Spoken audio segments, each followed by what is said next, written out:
Hello and welcome to Unleashed with Kimberly. I'm your host, Kimberly Anderson.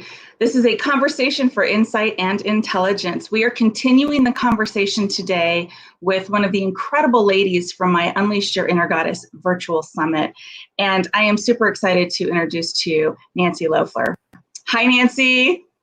Hi, Kimberly. Thank you so much for Hi.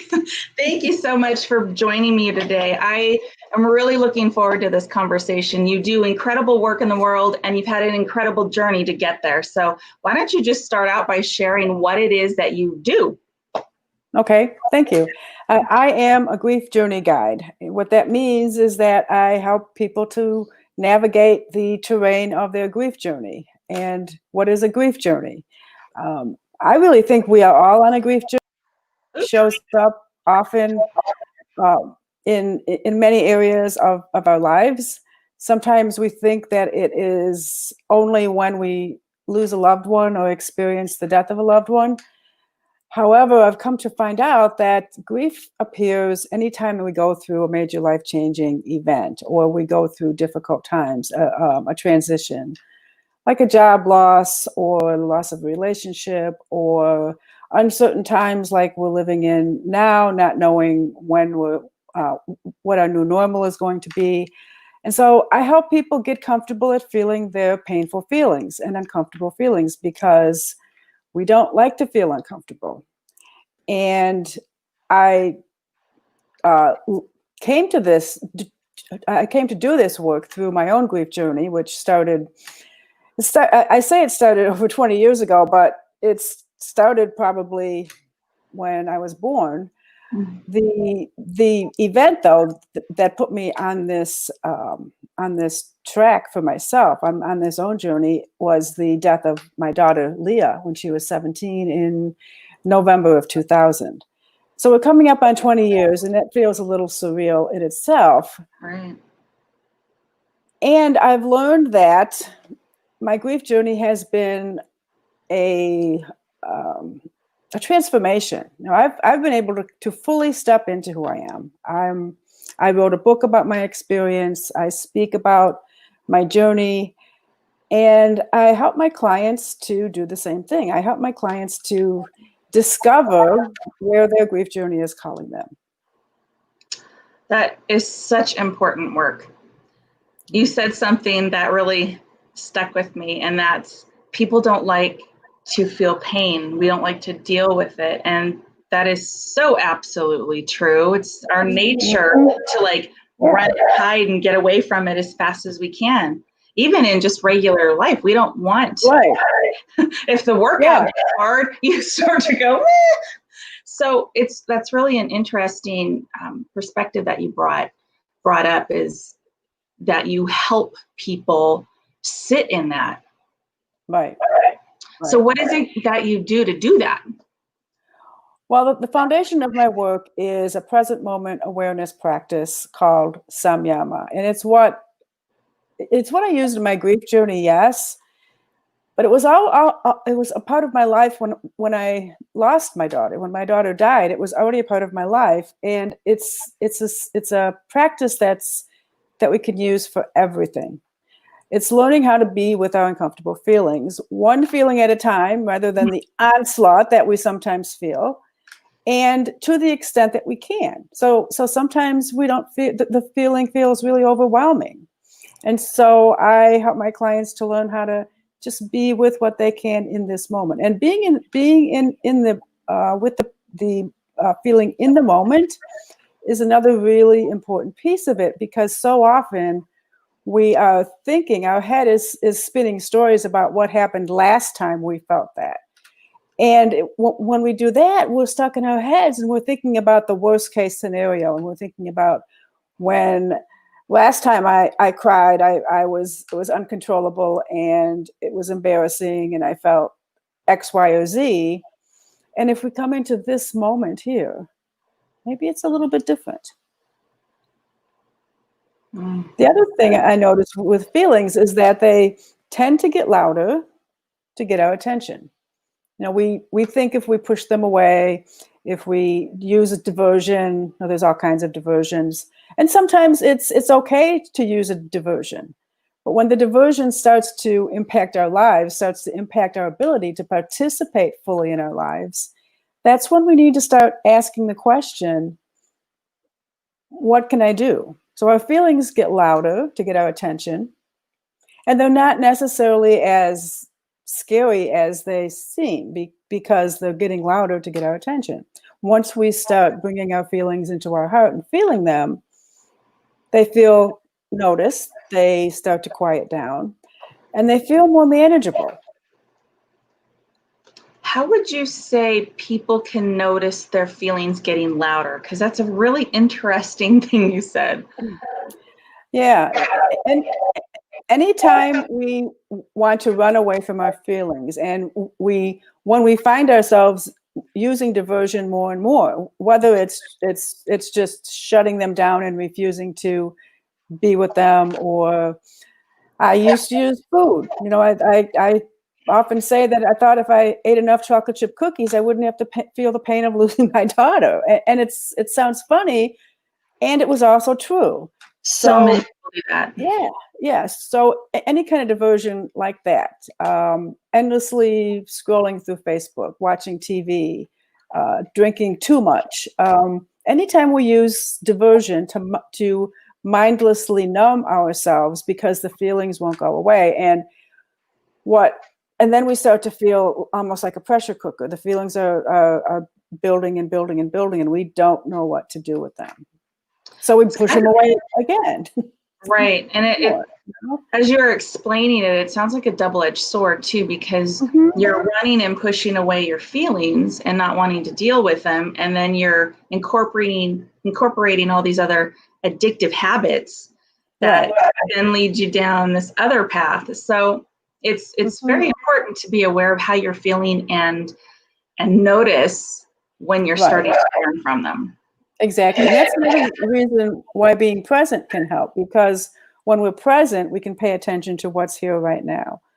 Again, not the memory of something that happened in the past, or the way we think it's going to happen, or the way someone told us it should happen. It's what's here now. And every single time I've been able to do that, I find that I receive blessings and grace. And I receive the blessings and grace that I need to continue to do my work. And when I'm able to be in my heart, I've learned that my heart can hold everything I'm bringing to it, even if it's the devastation of my daughter's death. And it shifts. And I can't explain it. And that's what our hearts can do. Our hearts can hold that, and it's okay. My head wants to slice and dice it, and I bring it back into my heart, and I can come back into that place of presence and be able to relax a little bit more. Our hearts have an incredible capacity to hold space for us and others. Yes, they do. They definitely do. They can hold whatever we bring to them, and our hearts are all connected. So we're connecting to the great heart. So there's no limit to what we can bring to our hearts. And even though we know this, even though I know it, I do it more now because it has been a part of my life for so long. But there's times when I'm thinking, okay, what do I have to do to get to this place? And I just had this happen this past week, and I kept hearing, trust the process. Trust the process. Whatever the process is, trust the process. There's nothing to do. Yeah. It's incredible. I find it really interesting how the mind can really create these stories in our head and slice and dice it, as you mentioned. And for instance, people that have car accidents, whatever the varying degree of severity it is, they take that, and actually anybody with some kind of trauma, we take that experience and we keep replaying it into our mind. So if you think about being in the present moment, that experience is not happening to you right now. Right. It's our minds holding on to the energy, the Right. experience, the trauma, the being afraid. And so when you realize and you shift your perspective and put it in your heart, it's not happening to me right now. Right. Whatever that trauma is, it's not happening right now. And you can start to, almost detach a little bit. And it takes time, but you start to be able to, pull that out of you a little bit more each time you work on that process. And it's really mind-boggling and incredible. It's an incredible tool to use when you're able to realize that you can do that and you have the power within you to do it. Right. And what happens, as you were saying, we start to recognize more and more things. In my own case, and this happens, I see this all the time. We think we're working on one thing. We think we're going in with the death of a certain person, and all this other stuff comes up because we are unwinding all of our childhood wounds. Yeah. Our grief is giving us an opportunity to bring those to the light too. And you said that it's not what's happening in the present moment. However, our bodies don't always know that. Right. Our bodies react when we're feeling stressed. Our body doesn't realize that it's not a real threat, that we're not in a real threat for something to happen. And one of the things I recently began using, I was recently certified as a grief movement guide. And what that does is help us to identify where we're holding those feelings, and moving them through with breath, movement, and sound. And there's about 57 or so movements that span just a wide variety of areas, and they all are designed to help move these feelings through. And I've begun using them with my clients, and using the movement together with the samyama, identifying the feeling, bringing it to our heart, and then using movement to move it through. It's just been so powerful because so often, and I'm sure you experienced this too, people want to know, what can I do? I will do anything to get through this. And when I say we have to be with our feelings, a lot of them don't want to hear that. No. So now I can say, here's something we can do. We can use breath, movement, and sound to begin to move these feelings through. And everybody I've used them with has found them to be very powerful and very helpful. And when I was going through my training, I was astounded at what it was releasing in me. And I've been doing this work for almost 20 years. Wow. So it's very powerful. And with what I already have been using, it's bringing up it's bringing my clients even more powerful revelations. It's almost not only powerful revelations, but I would also think clarity and closure and all of those things. Yeah. It's allowing, and so a lot of times we get in touch with these feelings that have deep roots. And as I work with my clients, we are able to get to the root of their, say, anger. Say they've been angry all their life, and they don't know how to move through anger. They've always erupted in rage. So as we begin to work with those feelings of anger, we get to the root of it. And that doesn't mean they're never going to be angry again. Right. But when they're angry next time, they're angry about something that happened yesterday instead of 30 years ago. So that's the beauty of it. Yeah. I love it. Or even longer. Or even pulling the anger from back then. Exactly. And exploding even more. That makes a lot of sense.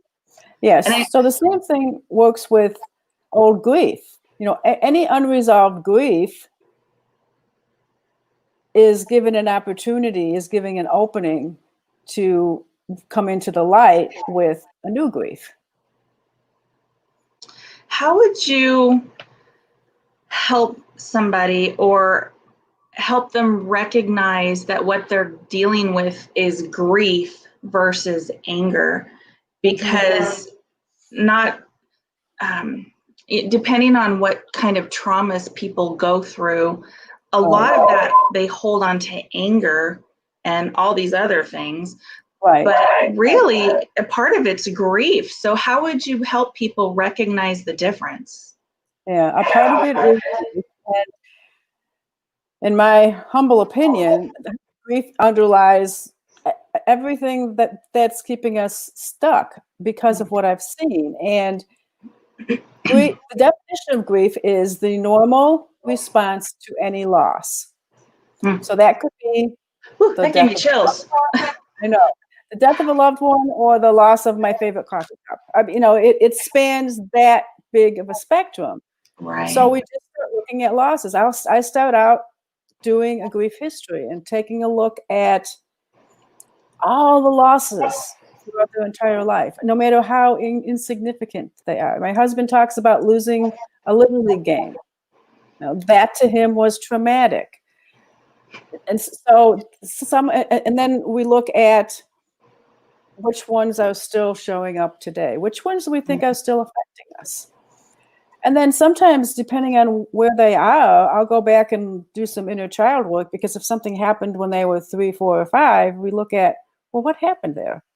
What didn't you get there? What can you give your inner 3, 4, or 5-year-old now to help to heal yourself now? And so there's just so many things that come into this, but it starts out by recognizing that there was a loss, whatever it is, and that they're cumulative. I love the distinction, because we don't realize that even if we lose a basketball game or a sports game or our favorite coffee cup, in some way it's a loss. Right.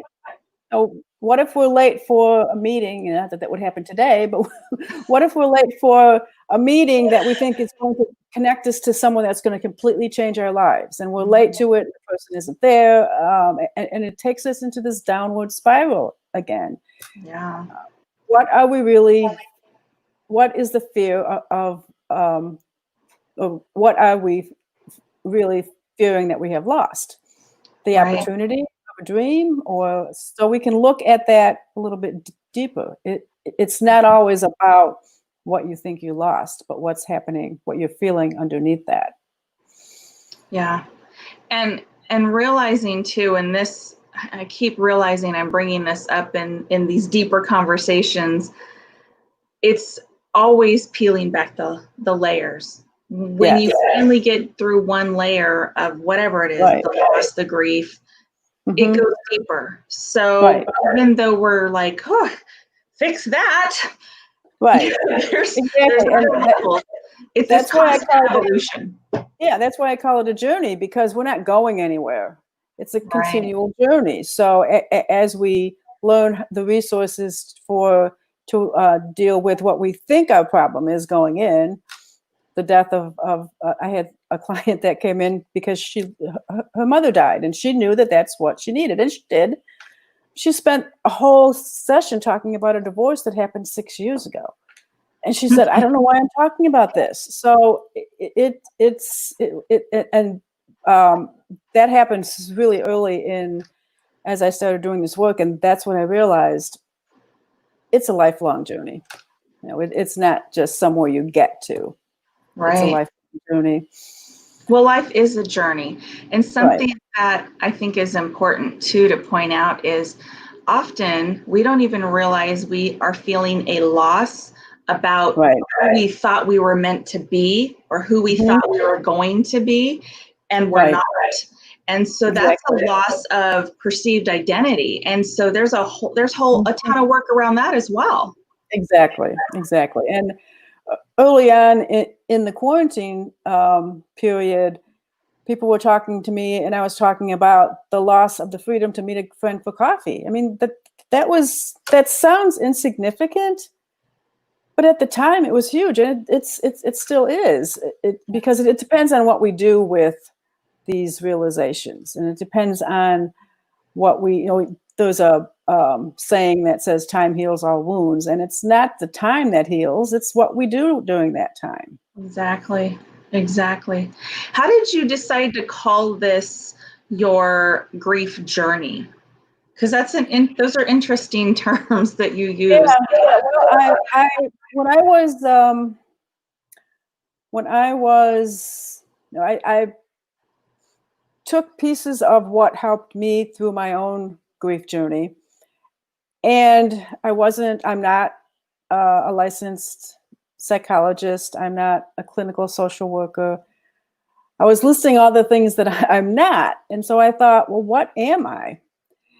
And I was compiling resources that helped me in creating my own work to bring to others. And that word just kept coming. This is your grief journey. You're on a grief journey. And Grief Journey Guide kind of emerged out of all of that from my early writings. And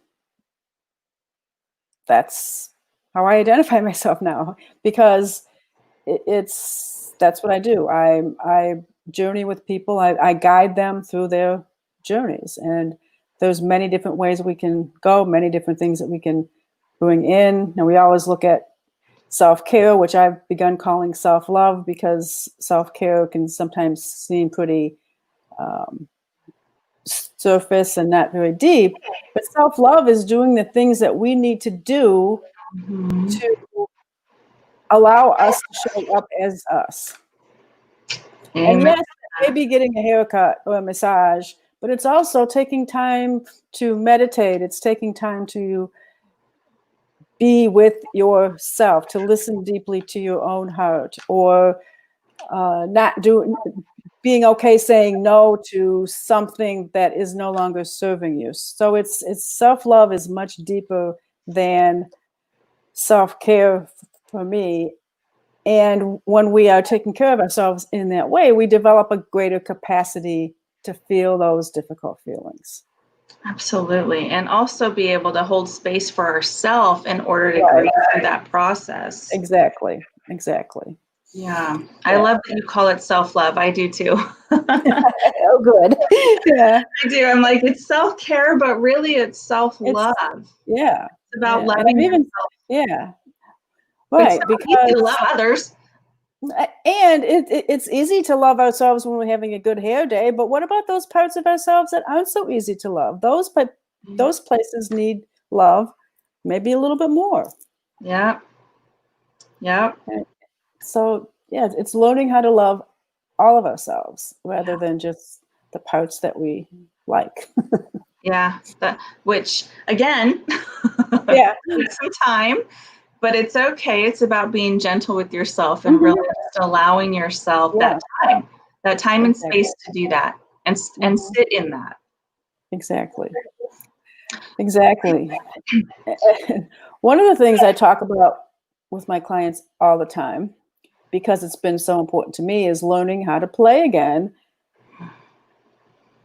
and still being in grief, because one doesn't exclude the other. We can be joyful and be sad at the same time. Right. I understand why that's hard, because it was hard for me. And I've also discovered that when I am being creative or playful or however it shows up, everything else kind of falls into place. Yeah. And I think that's part of the alchemy. The title of my book is The Alchemy of Grief, Your Journey to Wholeness. And that to me is the alchemy. I don't know how it happens. I know that our heart is an alchemical vessel. Mm-hmm. And so that's part of the mystery. And I love playing in the mystery. Right. Absolutely. So, you said that you love to play, and it took you time to realize that you could be joyful and playful, have fun, and enjoy life at the same time. That's really a profound statement, because people think they can't. And like Right. the normal thought process is you can't be both at the same time, especially Right. I would imagine after losing a child or anybody close to you that you love dearly, that a lot of times people don't think that they can go on living a happy, joyous life because they need to be in that constant mourning and grief. Mm-hmm. Right. Yeah, and maybe playfulness and joy doesn't come right away. Maybe finding meaning and purpose comes first, because finding meaning again can give you the opportunity to fully participate in your life. Because I didn't want to participate in my life. I didn't know how I was going to get from that day to the next day, let alone this day. Right. And so that's why it's a journey. It's a step by step. It's a process. It's and everybody's is different. Everybody grieves in their own unique ways. We think that there's certain ways that are right to grieve, and I'm here to tell you there is no one right way to grieve, and your way is right for you. Absolutely. What would you say is the first step for somebody to start moving into sitting with that process and helping them move through that grief? Yeah, being ready. And when I say being ready, everybody asks me, when should I start? And it's when you feel ready. And what that means again means something different for everybody. I knew that I was ready because I shortly after Leah died, I heard that losing Leah was too high a price to not live the life I was meant to live. So that was my guiding light. That gave me chills. Yeah, it still gives me chills. Things I have heard from other people I've stopped living my life, and I don't want to stay stuck. Mm-hmm. Anytime you feel like you're staying stuck, that can be a signal. It doesn't mean that the week after you experience your loss, you have to go and start figuring out a way to feel joy, because that's the efforting and the figuring out again. It's not trusting the process. Right. There is a time when we need to be what we are. I was completely devastated. I needed to be there. And the other thing because it's the stages of grief are not linear. So I can be taken right back to the feeling that she died yesterday in a moment. And I have the resources to move out of that. So just because it looks like I am able to talk about her, and it doesn't mean that I still don't miss her. It doesn't mean that I'm still not grieving. And it doesn't mean that I don't still use some of the same tools or resources that we've been talking about for myself. Right. Absolutely. And I think it's important for people to realize too that all emotions are good. All emotions are beautiful. Yes. All emotions are natural and normal, and they're okay to go through. It's okay to sit in what you need to sit in, like what you teach, and really process that and get that out, because when you don't and you're stuffing that down all the time, that starts to manifest in physical ailments. Yes, absolutely. Absolutely. All of our feelings want to be met as they are. As you just said, there are no good or bad emotions or feelings. We've been taught early on to categorize them as good or bad or positive or negative. They're just feelings. Yeah. And I talk about feeling the full spectrum of our feelings, and which allows us to be the full spectrum of who we are. You know, if we're just trying to be happy all the time, and we're just trying to be happy all the time, and we're living in this little space, we're missing all of this. Yeah. So we're missing it, our family's missing it, the world is missing it, and the world needs all of us to live the full spectrum of who we are. I love that, the full spectrum of who you are and your emotions. Very powerful. Yeah. To sit with that and think, wow, all of my emotions are good. All of my emotions are okay. I can feel all of my emotions, and it's not a bad thing. That's very freeing. It's very freeing. And sometimes that's just giving my clients permission to do that is like pulling opening taking a mask off of their face, so having them see with more clarity for the first time. Sometimes I describe it as our feelings or emotions are like clouds. Clouds there's all different kinds of clouds. Some of them are heavy, like rain clouds, and they move by. They may rain, we may cry, and they move through. And then there's another cloud, or there's sunshine. It keeps moving. A cloud is not going to stay over us forever. No. No, and it's good to know all these different tips and tools, and know that it's okay. Give yourself permission and allow yourself to sit in that space and grieve whatever it may be over. It's okay. It's fine. It's good. And it's healthy for you to sit in that space and just allow yourself to cry, scream, kick, throw a tantrum, whatever you need to do in that time frame. And then you can get to that next step. Like you said, it's a journey. You're constantly moving forward and allowing yourself. It's part of the transformation. I was writing something yesterday. We are constantly in a state of transformation. We're always in stages throughout life and processes. I love that you talk about recognizing and allowing the process. Why is that so important, would you say? It's important because if we try to force something, well, first of all, in my experience, that never works. If we try to, think of it in terms of, say you're making a cake and you try to force it to bake before it's done, and you pull it out and you're upset because it's gooey in the center. Well, you didn't give it a chance to fully bake. You didn't give it a chance to fully complete the process. And it's the same thing with an emotional process, with a grief process, with any kind of a process. Think of any process and trying to force it, trying to make it into something that it's not. I was thinking, I used to work with clay, and if I tried to force the clay into something before it was soft enough, or before it was in a state to be able to be malleable, it would just become a mess. And that's not to say that messes are not a part of this. Excuse me, but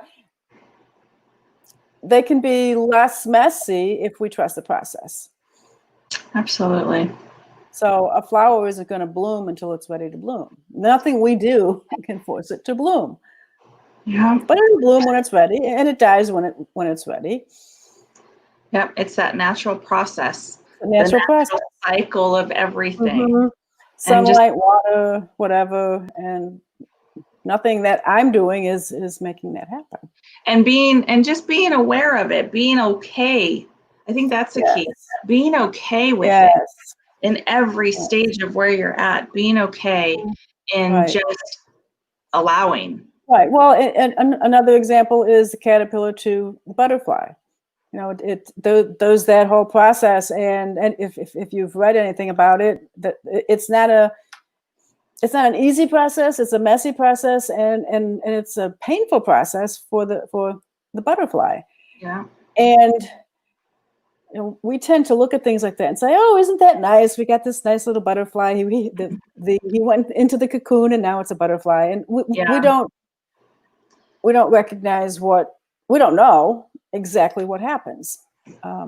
So it's kind of like that. I like that you said that. It's because we look at that beautiful butterfly and we're just enjoying that there's this beautiful butterfly. You're not thinking of all the steps and all the processes and all the transformation to get to be that beautiful butterfly. And you're right. I think more if they turn to liquid as a caterpillar and then they turn into this, I would imagine that's excruciating. And yet, do it. Yeah. Well, even a plant. Now you plant a seed, and if when you water it and the sun shines out of it, the new growth has to break through that shell. So there's a breaking and a shattering with any new growth, and that I like That that. certainly is been my experience, and I see that with my clients all the time. Our life is shattered. My life was shattered. The fabric of my life was ripped apart. And how are we going to weave it back? How are we going to choose to weave it back together? Because we can. It doesn't Yeah. have to stay there in tatters, and it may not look the way that we thought it would. And that's the part. That's another loss. Anytime our lives turn out the way that we don't think they would, whatever that is. Again, wide spectrum. Yeah. What would you say is, or really was, the point that you realized that you needed to step into what you're doing today? What was it that really pulled you into this position, this path? Yeah. Well, I kept hearing things like someday you'll be helping others navigate their grief journeys in a way that look nothing like you think they will. And I kept thinking, yeah, right. And it was really being faithful to that message that I received from Leah, that losing her was too high a price to pay to not live the life I was meant to live, and then continuing to follow the breadcrumbs of that, what came out of that, as I learned how to be with my feelings and saw how powerful Samyama was at helping me to process my own grief, and then being called to become certified so that I could help others in the same way. And then when I thought, okay, I'm helping clients, like I said before, we don't arrive anywhere, but I thought I did. I thought, okay, I've arrived here at helping clients. I can do this for the rest of my life. My life has meaning and purpose again. And that's when I heard it's time to write your book. And it just kept coming, and it kept coming, and it kept coming, and it just became easier to write it than to continue to resist to write it. Right. And that was about a little over 3 years ago, and then last year I published a journal to go with it, and then the speaking about it was the next part of the evolution. I was not a public speaker. I did not want to talk in front of people. I would not have done something like this. And yet I was being called to share my story. I mean, there was a really powerful calling to share my story in the way that I'm being called to share it. And so I kept saying yes to those deep inner heart longings or yearnings or whatever you call them. They always, as I continue to follow the breadcrumbs of my journey, they're always there. I love it. I love that you shared that, because it's so important to realize, to really listen to what's going on inside you. You went from a tragic, awful situation with your daughter passing, and learn to be and do all that you are doing right now. And it's such a calling. You're leaving such an incredible legacy, being able to help so many people, because had you not gone through all of that, Yeah, you wouldn't be here today helping the people that you needed to do. So she was certainly she's a part of who you are today and always will be. absolutely. More than just the mother-daughter.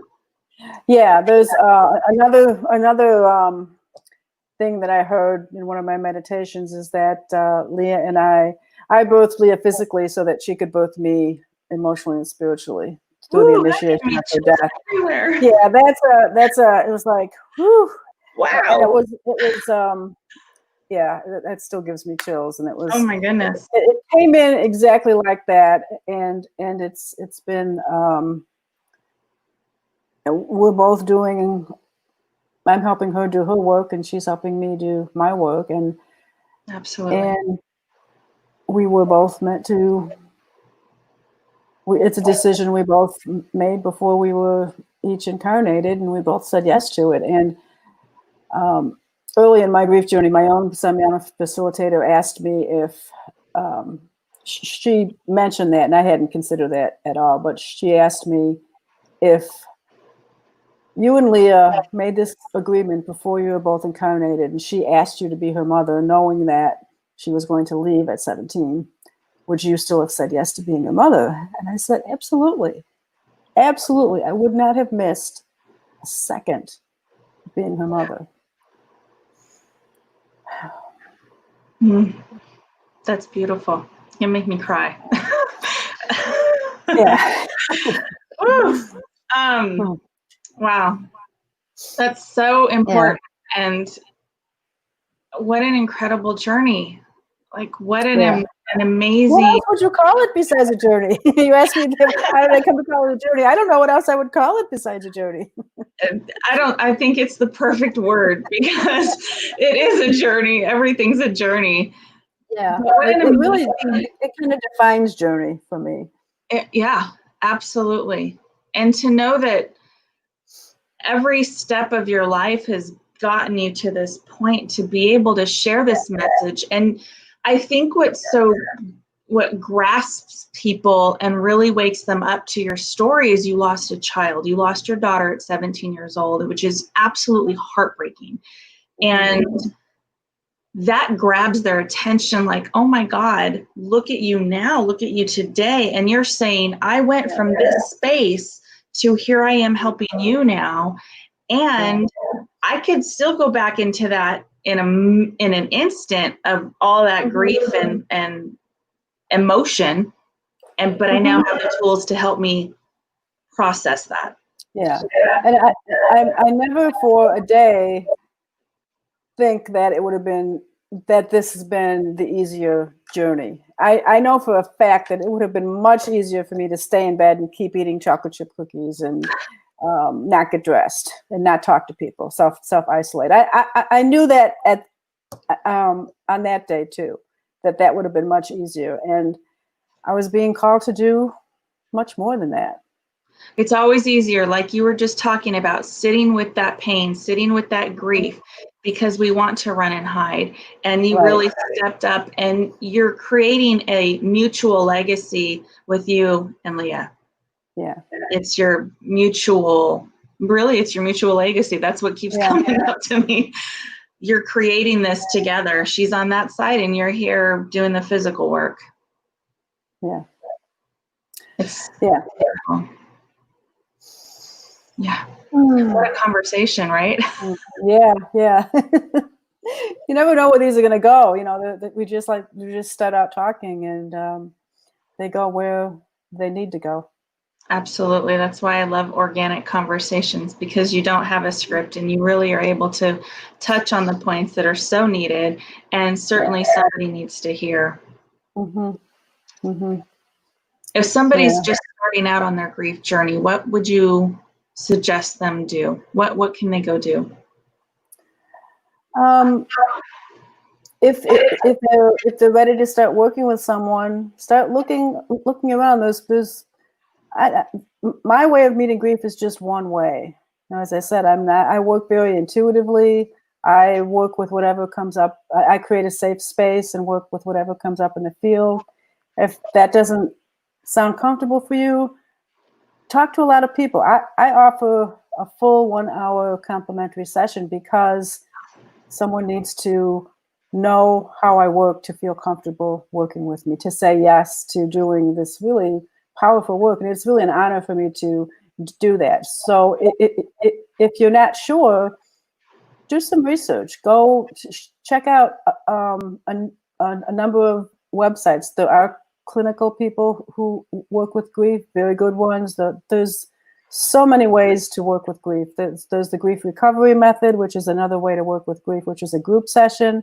My husband is a certified grief recovery method specialist. So do your research. Find out what resonates with you. Like I said, there's no one right way. And learn to trust yourself. When you see something that resonates with you, say yes to it. Absolutely. Say yes to the opportunity, because it's just another step for you to move forward and help you process that grief. Right. I think I like that you said for them to go out and really investigate. And I realize it's hard, especially in like current moment trauma or loss and grief.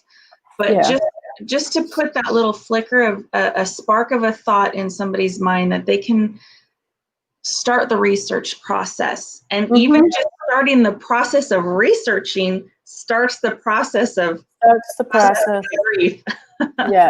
Yes, because you're putting things out in the field, and things, what you put out comes back. And yes, with these times, we're not meeting in person, but the virtual technologies have made this so much easier. I meet by Zoom with my clients all the time. Right. Some of them I just meet by phone, that they're happy doing that. And whatever is most comfortable for them. But even my clients who live here locally, who were reluctant to meet by Zoom, are loving it. Yeah. It works. There's always a way, and there's always something that can help you get to that next level, that next step to process and overcome. And it's such an important realization, really. Yeah. And even signing up for a few people's newsletters, or you can always unsubscribe. Yeah. Just to start to see what they're talking about, if they resonate with you. That's the most important thing with this work. You need to talk with someone that resonates with you. Do you have your book handy? I should have asked you that. Do I have my book handy? If not, we can type it up. I didn't mean to make her go on a treasure hunt, but I think it's important that you're able to see this. There it is. The Alchemy of Grief. Your Journey to Wholeness. I don't have a journal handy, but the journal it's available on Amazon. It's also available on my website. You can find a link on my website, which I'll put up here momentarily. But even if you just take one step and reach out and read her book, it's a step in the right direction. It's a step to help you start processing the grief and being okay to sit in it. Yeah, and I have, at the end of each chapter, I have journal questions. And that's what the journal is. It takes the questions that are at the end of the book and gives you space to do the work, to answer them, or to draw or doodle. So I also use creative expression, collaging or painting or whatever kind of, whatever, as I said, whatever comes up in the field, we'll do it. It's another part of bringing that creativity into the work. Right. And it's so important because it's okay to just try a bunch of different things and see what ultimately works for you. Don't be afraid to try something new. Get out a journal and start journaling. If that doesn't work, type. If that doesn't work, read. If that doesn't, so take notes on the side of the book. There's so many things, little things that you can start doing. I even like that you said, jump on somebody's newsletter. Just start reaching out and seeing what works for you and seeing what works. Absolutely, because just those little steps are going to help build you up and help you be able to process. Yeah, and know that you are not alone. We think when we are feeling this way, I've self-isolated. So many people I talk to want to self-isolate. You're not alone. You may, yes, everybody grieves in their own way, and grief is a universal feeling. So it's one of those things that part of the mystery. And the other thing that a distinction that I like to make is that we talk about grief. And what is grief? Yes, it's the loss of the response to a loss, but it also, to me, is made up of a lot of different feelings. So there is anger, there is anxiety, there could be fear, there could be devastation, pain, sorrow, and sometimes they come in at all different, so it's like a cocktail of different stuff that is different intensities at different times. So that's another reason why it can feel intense. So yes, there is a thing called grief, And I really feel like it's made up of a lot of other different feelings. I love that you're pointing that out, because we don't think of it like that. We think of it as sadness almost, and it's Right. not. It truly is a cocktail of all those things put together, and that's why you're constantly doing this as you're processing, because you are angry, and there are different levels of grief. There's stages of it as well, and so you're gonna hit on all of those points. Right. Yeah. I love that you talked about that. It's such important work that you're doing, and I love that you are here with me today. I love that you're sharing your story out there. Such a powerful story. You were making the grief conversation something that can be talked about, because we don't want to talk about it, let alone deal with it. No, we don't. Even when we know that that's what we're doing. You know, so many people don't know that they're experiencing grief. But when we do know, I talk to so many people that say, I know I'm grieving, but tell me how I can get back to the way it was before. I wish I could. I really do. And we can't. You know, No. I would love to say, and this is my daughter Leah, and introduce her to you, but that's not going to happen in this lifetime. And it's a learning process. And so when you actually look at it from that perspective, going, okay, I had this huge loss, tragedy, trauma, whatever it was, what is it that I can learn from this moment? What is the lesson behind it?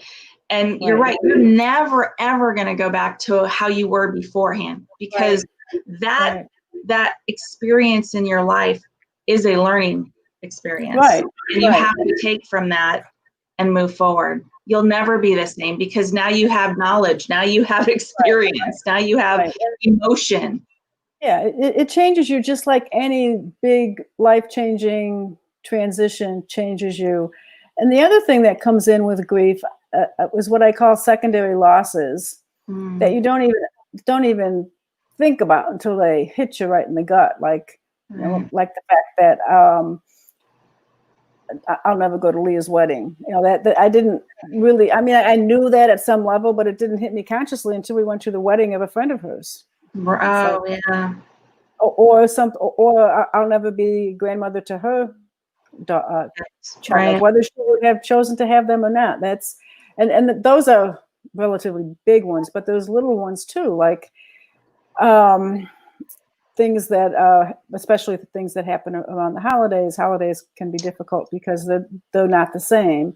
Right. But other secondary losses might be the way that you celebrate a birthday, or the way that you go through a certain time of the year because your loved one isn't there, or because you didn't get that job, or because something else changed in your life.